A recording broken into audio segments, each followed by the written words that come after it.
Une panne générale, aucune donnée accessible en ligne, c'est le retour à la bonne vieille méthode papier comme pour les services de prêt de la médiathèque.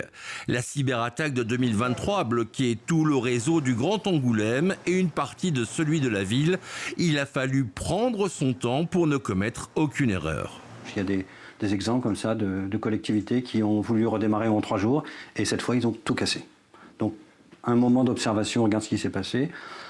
Ensuite, vous savez, c'est comme pour les ronds-points. Il faut que les voitures continuent à passer pendant les travaux. Et donc, on a été obligé de mettre en place un système provisoire pour gérer la paye, pour gérer les marchés publics, donc les urgences.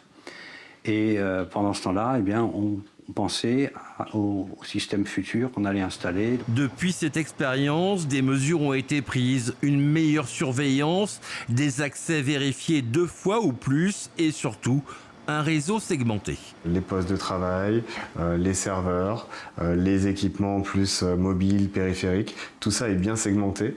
On segmente aussi certains types de systèmes d'information qui sont encore plus sensibles. On a des systèmes d'information très sensibles sur l'assainissement, sur l'eau potable, qui pourraient provoquer des pollutions ou des risques sanitaires. Donc ceux-ci sont encore plus isolés.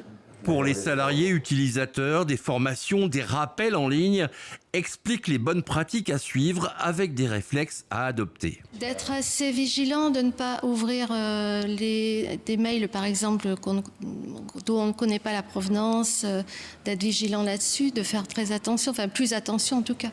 La facture pour l'agglomération d'Angoulême est estimée entre 500 000 et 1 million d'euros, une somme qu'il aurait de toute façon fallu investir selon les élus pour moderniser le réseau informatique.